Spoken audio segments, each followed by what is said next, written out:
Hey, Tova Leigh, welcome to the Orgasmic Lifestyle Podcast, where every day is a climax. Your second time here. Welcome back. I just love that intro. Thank you so much for having me on again. I really Um, appreciate it. Amazing. It's the fourth time that we speak, actually. So it's super interesting because the first time you interviewed me, and I Yeah. had Bell's palsy, so I didn't want to smile. Remember? And then we had that women's life choices chat, which was super interesting, which is also very aligned with your book now, and then with the confessions that we did on here on the Yeah. podcast. Yeah. Yeah, I know. It's always nice to see you again. likewise. So the title really, Good Girls Gossip. Good girls gossip. Yeah. Wow, I love a bit of alliteration. So what was the inspiration? Well, I feel like this title is slightly triggering Yeah. as I've been told. But you know what? It's yeah. I guess like I'm reclaiming. I'm reclaiming the word gossip, but the book is not a history lesson, although I do go through like why gossip and the history of the word gossip and how it evolved throughout history, to become what we know today, which is like talking not very nicely about people behind their back, which isn't very nice and nobody wants that. But actually, originally didn't actually mean that at all. It meant effectively female friendships. And it's the whole idea of women being stripped of our greatest power, in my opinion. So the whole book is about finding your female power. But in my opinion, the female power lies in our ability to communicate and to build communities and that kind of like sisterhood that comes from talking and chit chatting and sharing wisdom and knowledge with each other and just like, having no filter on what we say to each other, which is women's greatest strength. And yeah, I feel like demonetizing the word gossip and basically women coming together and talking and sharing that wisdom and stories and knowledge was a way really to silence women and to strip us of that power. So the title is reclaiming that as a concept, as a word. But of course, the whole book is about finding your female power through different areas that I basically go through in the book. Mm. Great. So I was actually triggered by the title. You're I think I have some not the only sister one. It's wounds, okay. but that's a good thing, I guess, that people have a reaction to it. But you actually did define gossip. Would you like to share with us what the original definition of gossip was? Yes. So originally, like I said, I mean, in a nutshell, meant female friendship. So women coming together and helping each other in different settings. One of the settings being actually during childbirth, um, but not just that.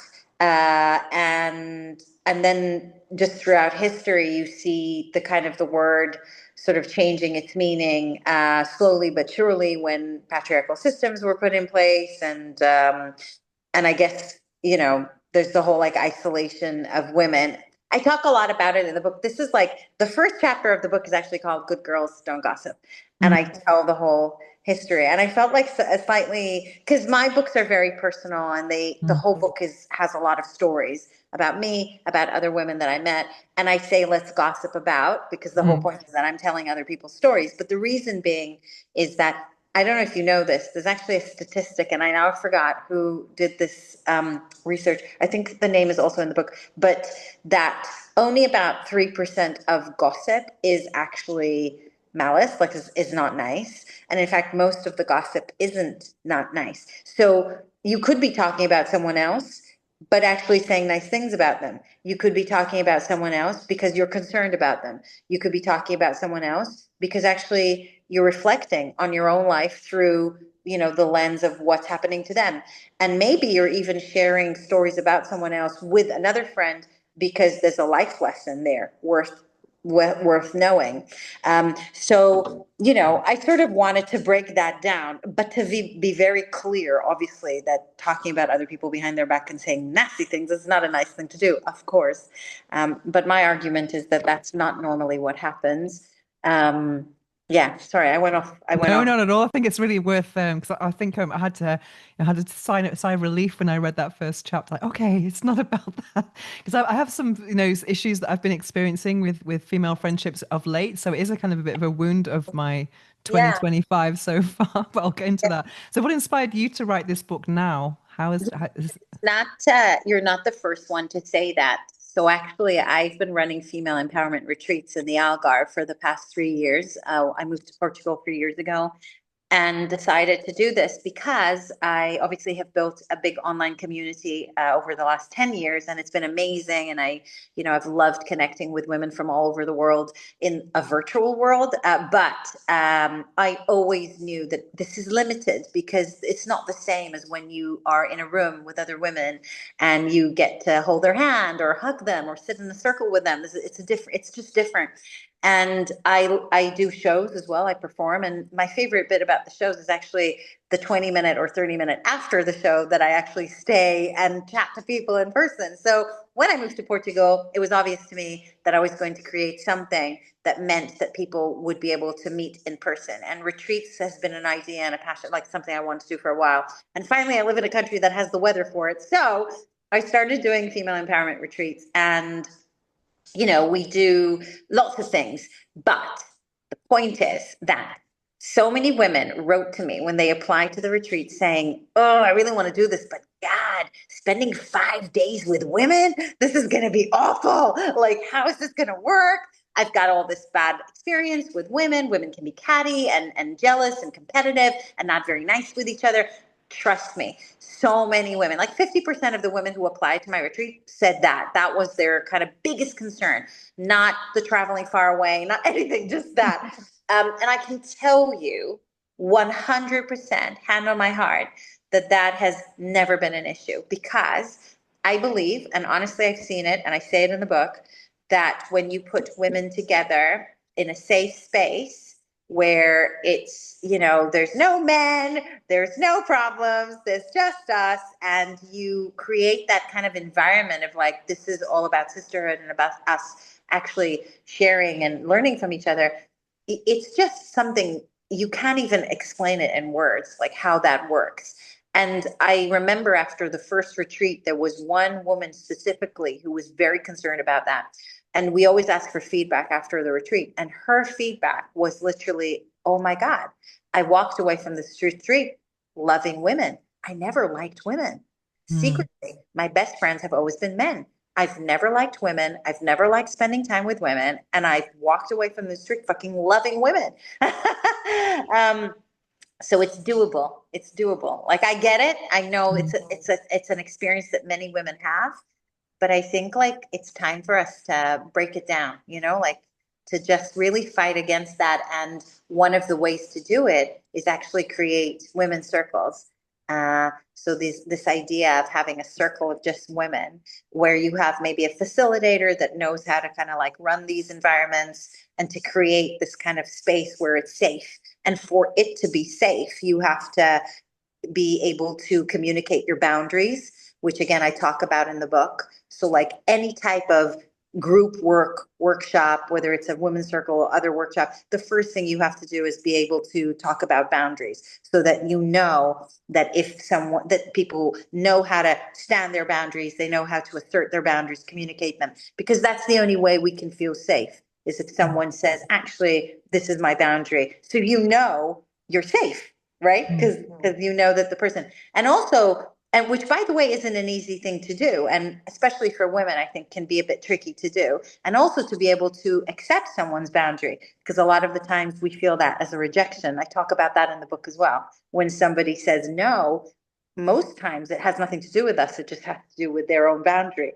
And They're women are not not very ready. good at saying no, though, are we? We're not going to take no, but we're also, I find sometimes hard to take a no. to Uh, to receive a no can be very, it can sort of like feel like a rejection. But actually a lot of conversation about boundaries I think is really important in those kind of spaces. And then once you get over that, really it's just amazing to see women share what we have to share, because we have so much to share. mm. I think what come to mind with me is there's two particular wounds, and I was really looking forward to talking to you about these wounds, just to see what your perspective is on them. And one of them is when we talk about safe spaces. for me, something that's super important is discretion. And I don't think women are very good at that in my experience. Like, let's just say that nothing goes out of this circle, because I mean, so many times someone repeats something, oh, yeah, so and so, and they talk about their private stuff. And I find that very, very triggering because, as you probably know yourself, having a public profile when one of your friends is not a public person and then they tell another person about something that's very offline for you, and then they can message you on Instagram and say, oh yeah, I'm a friend of so and so, I've heard all about you. And I find that because the more public you become, the more sacred the private becomes.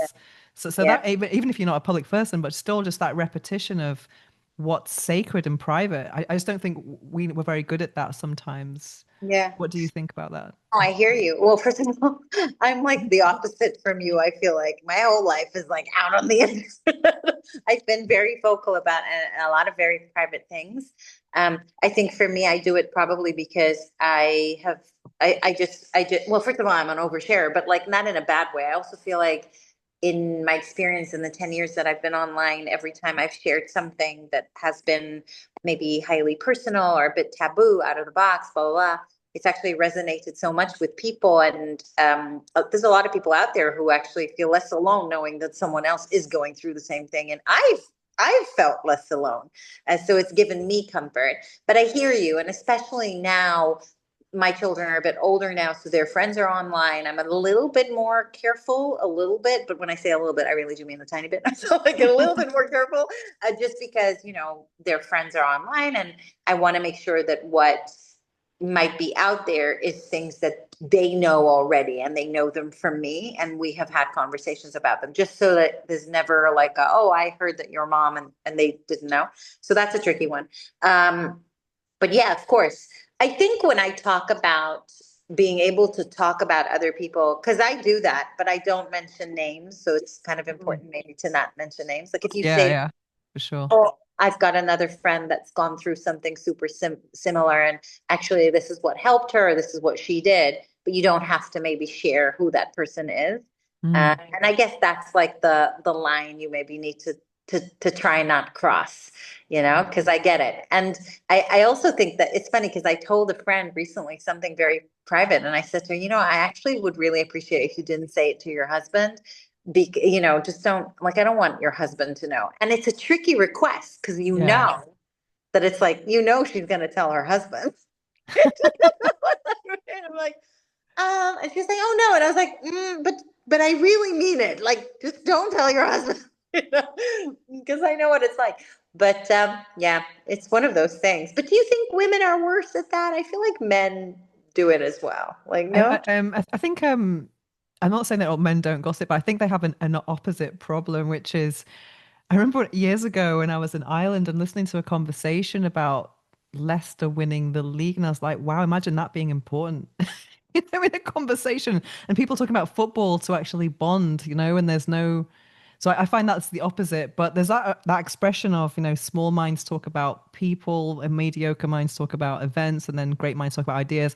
And recently I decided Yeah. that I didn't really want to, there was some things that I was going through I didn't want to share with some female friends, and I felt like I had to avoid them because they're going to interrogate me, and I didn't know how to say, hey, this is a boundary. So Hmm. because a lot of the time it is sharing about updates about what you've been up to, and I just became a little bit more private. And also about the on my podcast is where I'm the most open. I share a lot of stuff on the podcast more than at any other platform, and some of my friends have thought that just because I was open on the podcast meant that there was a open license on my life, which of course there Sure. isn't. And I think they know that I know where the filter is, but a lot of people don't. And it's just not about me, just me, but when I hear someone tell me, oh yeah, I wanted to buy a house with this girl, but she's only got this much savings, I'm like, wow, I don't know this person, but I know how much savings she's got. And I feel uncomfortable having that type of knowledge about people that they don't know that I know, kind of thing. So Yeah.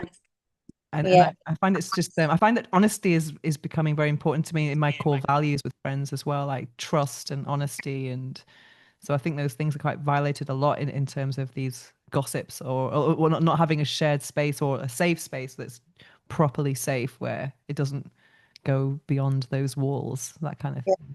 It's tricky. It's tricky. We live now in like a smaller circle. Like it's like a village. Mm. Everybody knows everybody. Everybody knows everybody's business. It's very interesting. It's funny because I grew up in that kind of environment actually, because I grew up in Jerusalem. And Jerusalem is a big city, but still the circles were quite small. And I actually remember that that was one of the motivators to leave Jerusalem was to get out of that kind of like everybody knows you, everybody knows your business, everybody talks about everybody, you know. And I was like, I'm gonna go to the big city and sort of be Make them anonymous. talk about you even more. Yeah, wait, and be anonymous. And then I was for a certain amount of years, and now I'm like this complete overshare on the internet. It's like a full circle, and I've come back to living in a village. So there you go. Wow. So speaking of expat life, how do you find that? Because I live in Barcelona, so I find it, I've been here for many, many years. I think there's lots of transient people like come in and out, and that affects friendships a lot. And that can be good and bad. Like sometimes friendships fade, and then you just heard, oh, they've gone back to their country. Like, thank God for that. I don't have to bump into them again because That's these expat communities can be quite small. I'm just wondering, is it different for you having children because you might attract different types of expats who are there for the long haul and in terms of friend forming I feel friendship. like it's a bit of a Russian roulette because you uh, don't know. It's like this kind of like dating. You know, you go out and you're like, mm, tell me what your plan is. I need to know your 5 to 10 year plan just to know if I'm going to be friends with you. And that was something that I literally thought about when I lived in London. Beginning of my time in London, I had a few friends who I made friends with, and then they left. And I thought, oh my God, I suddenly hit me like, what? And then I started like asking people when I met them, like, so are you here for good? Like, how long are you here for? But this time round, I'm not really concerning myself with that. I have actually had two very good friends move back to their countries oh in the wow. 3 years. So, it's I've experienced that again and it's really sad and but then again, it's also part of the fun somehow, like because you sort of feel like people come in and out of your life for a season Mm, and for a reason, and you sort of you get to experience everything you get to experience with them, and then you move on, and it maybe it's good for my personality because I'm I like change. mm, I mm, thrive on change. So yeah, but we've made some amazing friends. I love the international community in these places. It's just so exciting, such great people, and we've also been really lucky to have made local friends, Portuguese friends, which is it's a bit harder to do because, they've got their lives and families and it's a bit harder. But people who do send their kids to international schools. So I love the fact that we've got Portuguese friends as well. And it's just a really nice community. And we're so happy here. I need to come to Barcelona. I know Barcelona also has the same kind of vibe. I'm waiting to do that trip. absolutely. Hopefully we'll see you at the sex toy fair next year. I want to come. Yeah, I do Yeah. want to come. That was not intended, Literally. but I do Yeah. want to come. Yes. Have you been here before? No, never, Oh never. wow. Yeah. Yeah. When is it? When's the sex trade show? When is it? It's usually in May, In so May. just about 3 weeks ago. But yeah, it's really great. It's a perfect time to come here as well. Yeah. I was Yeah. invited a while ago to come and visit Erica Lust, Mm. Barcelona, but it didn't happen. I was so gutted. Another time. A lot to see here. Yeah. Definitely. Another thing that I find interesting in your book as well is that you talked about in the beginning of the book about how you were experiencing a problem with someone and then you wanted to offload and you didn't want to be called a gossip. I thought that was super interesting because I had something similar happen to me because I didn't want to talk about a certain person because of like I didn't want to just lower the vibration for Yeah. lack of a better word. But I was very mindful because I knew that this person that had was upset me. She knew other people that we know, and I didn't want to be, the person. But then I realized, no, I'm owning this. I feel a certain way, and I want to talk about it. And that's something that happened to you as well, isn't it? When you were growing up. Yeah, I tell a Yeah. story of when I was, a young girl, and it was basically the first time I ever heard the word gossip because I hadn't come across it, I guess. And I was just talking to a friend about another friend who annoyed me, and I don't even remember what it was about, but I just remember the incident. And we're coming back from school, and her elder sister had pointed out, like, good girls don't gossip, or said something along those lines, like, don't be a gossip. And then I asked my mom what that meant, and but it was also the idea of just needing to be a good girl. And again, going back to the way to silence women, because what she was saying to me is like, shut up, basically, you know? Um, and and just the idea of what does it mean to be a good girl? You know, a good girl is polite, a good girl does what she's told, a good girl doesn't kick up a fuss, and all these type of things. Um, yeah, so I just shared that little anecdote. And I guess again, this isn't about let's go speak about other people. It's not about that. You know, the title is a book title, obviously. Mhm. And I think it's interesting for people to know the origins of the word gossip and to ponder about the idea of how, you know, how vilifying women talking is a way to, you know, to silence women. And again, I talk about different things that happen in history that really prove this, you know, with the bridal, whatever it was called. I can't say that word, but you know, the sort of the devices that they built to put on women's mouths, like for real, to just prevent them from actually speaking. Yes, bridal skull, Oh, I've something. never heard of that. Oh, was that in your Yeah, book? I've not got that far. no, Wow. yeah, and so literally, and it was like from not from talking badly about other people. This is the point. It was just from talking at all, and you see that even today in Afghanistan. You know, Taliban coming up with all these rules about women not being able to congregate, not being able to speak. You know, to speak in public. It's not about them gossiping about other people. It's just about speaking because the thing is, I do think that our strength is in our pack when we are a pack, when we are together. And the way to disable that is to just, you know, to separate us. And what better way to do it without with saying like don't speak. And so much of, you know, I give a long list in the book of, you know, different sayings, all sayings from different cultures that basically they mock women being chatty. They make Mm. fun of us for being talkative. Mm. But really, what an amazing skill to be able to communicate so well, to be verbal, to be able to, you know, to tell stories. And, you know, might I remind everybody that once upon a time, we didn't have audiobooks and we didn't have podcasts and we didn't have the internet. And the way that history was brought down from generations and stories and learnings and how to do things was through the stories that guess who told? Women told the stories, you know? Wow. So so it's like it's this amazing mega superpower that actually we have that's been labeled as something really bad and awful, and people have focused on the 3% that might be bad and have made it all about that. So you know, that's kind of like the title. But like I said, each chapter in the book starts with me gossiping about Yeah. someone. And obviously, these are real people that have completely been changed, the names, the places, the everything. There's no way you can ever know who the people are. And also, sometimes the stories have been changed. It's just the essence of the story has remained, so that there's no issue here. And you can never identify who the people are. But the point is that every story has a reason why I'm sharing it. It's something that resonates with other women, I'm sure, like the person, the situation they were in, the thing that happened to them, the learning that they had. And then I go into a topic. And the topics have actually come from the female empowerment retreat. So I built a whole program around female empowerment, and it's tackling different issues that I think a lot of women can resonate with from boundaries to shame to body image, pleasure, needs, you know, wisdom, doing less, all these things, you know, Yeah. that we all kind of like, you know, that I feel like make up a sort of roadmap. Yeah, and I share a lot of my own stories as well.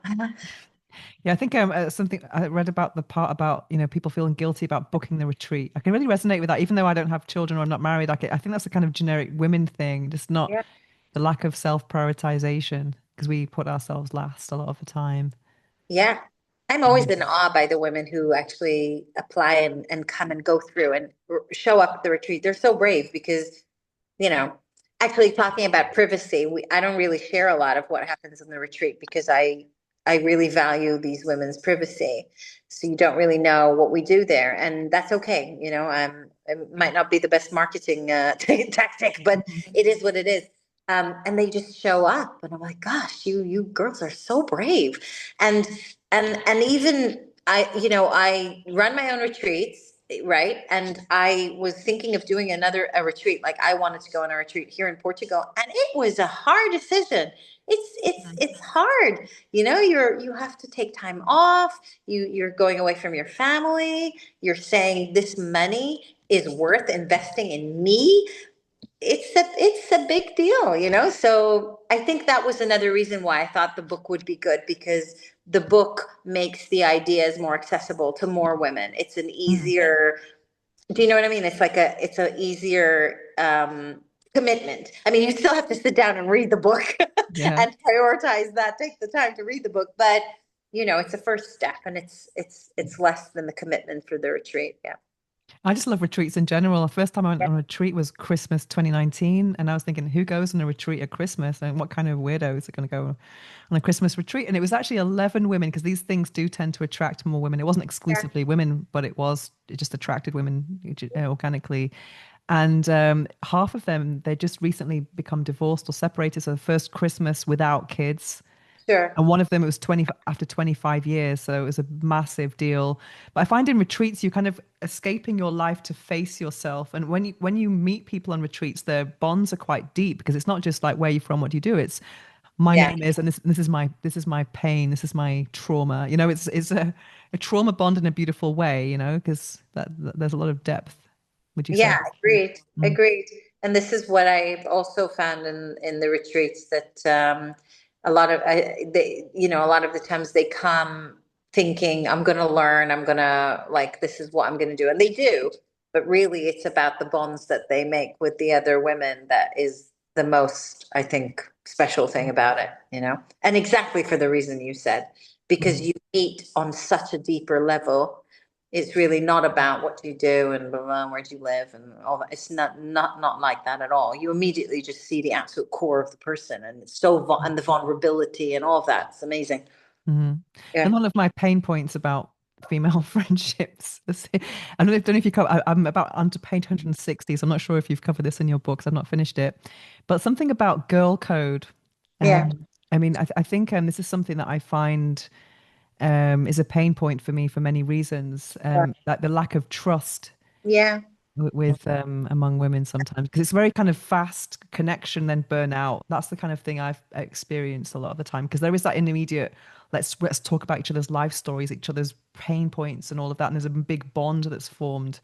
But then how trustworthy is that bond? And what about if the woman likes your guy, or that kind of, or the kind of woman who's always with married men, that kind of woman. I mean, it's just I just find that really triggering. Do you Yeah. have any thoughts on that? Wonder though, like I always think that, again, I know that's a genuine experience. It is. It's a genuine experience. I would try to think though, like, where does it come from? Mm, Even the sort of like, I'll steal your guy type of thing is, I mm, think, comes from again, the conception, the lie that mm, women have been told for generations, which is that we should compete over the guy, because the guy is the point of mm, it. That's the point. That's what we should be aiming for, and that's the trophy at the end of the story. And then you've got theories like the 80-20 theory, which put women in this kind of like, sort of paranoia slash like, oh my God, how do you state of mind, the 80-20 theory being that, what is it, 80% of women want to date 20% of the men. So uh-huh. basically, it says that the pool of men that are dateable is much smaller than the pool of women who are dateable. Hence, we should compete with each other because there's not enough men.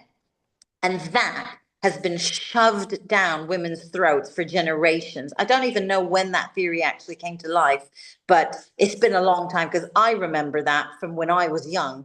I remember that. I remember that being told to me. And when that is the premise, which, by the way, is how do you say it? You see it. It's not even about whether you've heard the theory or not per se. You get that message through media, from the movies you've watched and grown up on, the books you read, all the romantic books that you read. All of them have told you the story of men fighting over men over and over and over again. Yes, and men is a man is the trophy, and there's too many women who want the man, and he just gets to sit there like a knob and choose the best one. And then you have to improve yourself and be better and better and better and better than all your other sisters to get the guy. And there's always a woman that's there to stab you in the back and steal him away. That's the story. That is the story we've been told. And there's still a lot of women who subscribe to that story, is my point. Yeah, but I think it's when you've been on the receiving end of it, it's a Yeah. very Yeah. it's It's very very hard. real. Of Yeah, course. because Yeah. when you see friends doing that, you think, can I trust that person? Because a lot of times when you discover someone is attached, you just take a step back, as any decent person would, in my opinion. But it takes a certain type of person to pursue anyway. I think. Yeah, Think that the more we talk about that, the more we break it down and the more we try and highlight that to more and more women, mm, then we break it down. I see it in my comment section. mm, Don't worry. Like I see it all the time, women saying and stuff. And it's yeah, it's yeah, I feel like the way I talk to my daughters, like now, if we watch movies and it's about like Mean Girl, Candy Girl, blah, blah, blah, I will always pause and say like, this is a narrative. This is a narrative. And it exists. Like, don't get me wrong, it's not, but it's a narrative that I think exists because because women have been put in that box. I don't believe that that is our true nature. And it's up to us to sort of to change it. And it's things like this that I think help these type of conversations, absolutely. the women's circles where it's just women and it's women's circles and you know all these things I but it's going to take time, it's going to take time. Yeah. Yeah, definitely, definitely. It's very painful. So what else can I gonna ask you? A couple of questions I ask everyone in my podcast, but I've asked these questions before. I remembered your answers from last time. Oh God. What was the book that changed your life? Do you remember what you said?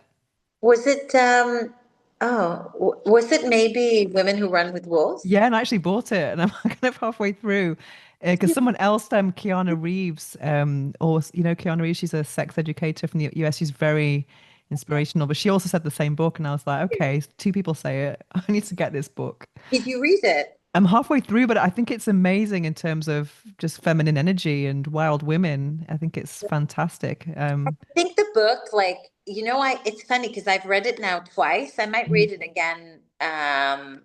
Yeah, I will read it again probably. But anyway, what I took away from it in my 20s is so different from what I took Oh, away from really? 40s. Yeah. Like I just remembered it being completely life-changing in my 20s. And then I thought, okay, I'll read it. And I read it again a few years ago. And I was like, gosh, I don't remember any of this. Like this is like Mm. a new book. And I feel like the book there's like two parts of it. The Mm. first part is very spiritual and almost like I almost like didn't get through it this time. I was like, oh, why did It's this heavy. it's heavy. Like, why did this resonate? And then the second half goes into stories more like about Mm. women or archetypes. And then I was like, yeah, yeah, I get it now. This is the bit. But I'm so glad you're reading it. I have to hear what you think about it when you finish. Yeah, it's taking a long time because I have this. 'Cause I read a lot of books for this podcast, so I have to kind of I have a section called "The Book I'm Reading Now." The book I'm reading now. Um, so I actually put yours on the last episode. But it's not necessarily a review. It's just about how the book has impacted me and why I'm reading it. So, and I said that's a good way for me to kind of promote your Uh, coming episode. And then another question I asked you. Well, I really loved the one about the woman, the bones, the skeleton woman. I just love that story. It's about a woman being thrown off a cliff. Horrible thing to happen, but she gets in the sea and then she dies. Then she's just a load of bones, and then a fisherman picks her up. And then while he's asleep, she gets his heart and it's a drum, and then all the flesh comes back. And it's all about the message is all about, accepting the ugly side of people and love and all that. I just took away that, how we accept the ugly side of people and relationships do have an ugly side that we also have to accept. So, but I found sometimes the analysis was a bit long. I wanted to get into the next story because I found they were very like escape worthy. They're like fairy tales, they're yeah, folklore stories. So. yeah, I yeah. really like them. Uh-huh. The next question I ask everyone is, what's the phrase you live by? But before that, actually, do you remember what you said last time? God, no, tell me. You said say yes and work out after. I just thought it was really interesting. Wow, I feel like I haven't changed much. Are you still saying yes to everything? Yes. Wait, but that wouldn't have been what I said now. I'll tell you in a minute what I would say now. But I just want to say, so after my retreat, I ran my retreat recently, and then I went on a retreat. Hmm. And I don't know, we did a women's circle. It was Hmm. actually a mixed retreat. So it was men and women. So very different energy, but I really liked it. And then, but within that, we did one women retreat and it was, sorry, women's circle. And the conversation, I don't know how it got to it, was about the yes. And I said so it's slightly different from what I said before, but I said that I feel like I often follow the yes. Ah. So the way I see it, there is a yes out there. It's always there. There's also a no, there's also a maybe, there's also other things, but there's always a yes. And I just follow the yes. I just Mhm. follow it, you know? Like I go, "Oh yes, there it is. I'm going. Ah yes, I'm going," like that. So I guess like I haven't changed much. But I would say for now, the point where I am right now is play. Mm. Yeah, play. Like that's my keyword at the moment is play. Just because I'm an overthinker, so I feel like that helps me. Um, you can speak about some people like go through a spiritual path, and I don't know if that's for me or maybe I'm not ready for that. But I'm like I'm in a playful place, uh, Okay. so I like that. Yeah. But less seriousness. Yeah, just having fun, playing, and not in like I'm just having fun and I'm gonna go and do that. But you know what I mean? Just like Mm. playing life, like playing, play. Cool, Yeah. cool. And what about any books that you're reading lately that have impacted you? Do you read? Yes, I do, but I haven't actually read anything recently. I've got audio books. What was I actually reading? No, I remember now. My last book was actually one of those like erotic novels. Oh, wow. Yes, I feel like I want to get into that because I kept seeing my algorithm keeps kind of showing me like clips from these books. And I'm like, gosh, and all these women are like raving about these books. And I thought, I'm missing something here. So I downloaded one of them. I can't remember the name. I'm sorry. And I was eventually getting into it, but it was like a slow start. I sort of like, I needed it to become juicier quicker. Just like a man. I was like, this is taking too long. This is too long. But yeah, I need to go back to Do you it. think you might get dabble in that in the future? But you see, maybe my books won't be appealing to women. Like, come on, get into it. No, I'm joking. Maybe, who knows? I do want to write fiction, though. I'm not gonna lie. It's always been my my dream. It will one day, Mm. but I don't know what it's gonna be yet. So maybe it's gonna be an erotic novel. Wow. Oh my gosh, who knows? Did you think about living anywhere else apart from Portugal? Was there anywhere else on your No, I mean, even looking to? Portugal wasn't really like on the cards. It just kind of Mm. happened. But I'm so happy here. I love it here. Love it. Yeah. Yeah. Amazing, amazing. Yeah. You should come So, visit. Do you ever come? Like we're so yeah, close because I'm to actually working with Climax How, and they're based in Lisbon. Do you know Climax How? They're basically like, beducated.com. So it's the kind of a rival to Beducated. So I have a course on there and they've said, oh, come to Lisbon. So I might just pop there at some point because I've been there a few times already. And I've got the travel bug big time right now because I want to make more of the most of it. Just being able to travel, nothing holding me back. Yeah, sure. Um, Well, anytime you're in Lisbon, please give me a shout. I would Yeah. love that. Love Yeah. that. So let's tell us where people find you. So I'm everywhere, Mhm. unfortunately, but I've got a website, tovaleigh.com, that basically has all my socials. So all the socials are at Tova Leigh. And my book, Good Girls Gossip, is everywhere worldwide. So from Amazon to book retailers. To be honest, I've been sending people elsewhere, not Amazon. Um, Okay. yeah, but they can get me on Amazon as well, and obviously Audible as well, if you prefer Okay. And audiobooks. what are you working on now? Next retreats and Um, then I've got another retreat coming up, but that's not till May 26th. I've got a show in London in July. It's the same show I did in autumn, but I promised I'd come back to London with a second one because I didn't have time to fit two in last time. So I'm doing that in now in July. And I am actually writing something new, but it's not a book. I can't really say it, but yeah, I'm working on something. Oh, Yeah. cool, cool. I love how all the how you've just brought all these different skills skill sets that you have with being an actress and you've made it on your own terms. You talk about that as well in the book a little bit. Yeah. Yeah, I feel very lucky to be doing what I'm doing, that I love what I do. Yeah, it's great. Yeah. I, Amazing. I miss podcasting though. I haven't done that Oh, in a very long time. Yeah. It's are you loving it? You're oh loving yeah, it. absolutely. And it's growing a lot, but I'm trying to get myself on other podcasts. So I tried to reach out to lots of guests to see if I can get on. And it's interesting how many people have stopped podcasting. You know, there's not many people in it for the long term, and it is slow, but I find it's the my most authentic expression because the orgasmic lifestyle is about reaching climax in all areas of life. So I'm Yeah. also into I'm sober, I'm vegan. I like to talk about all these spiritual things as well, Yeah. personal development, meditation. So it's a real expression of where I'm at. It's more holistic than just sex. So we do sex on full moons. So now I'm just starting to work with a couple of people to try and take them to the next level because as a one woman, it's just not possible. So but I really, it was where my heart is in this podcast. Yeah, that's Yeah.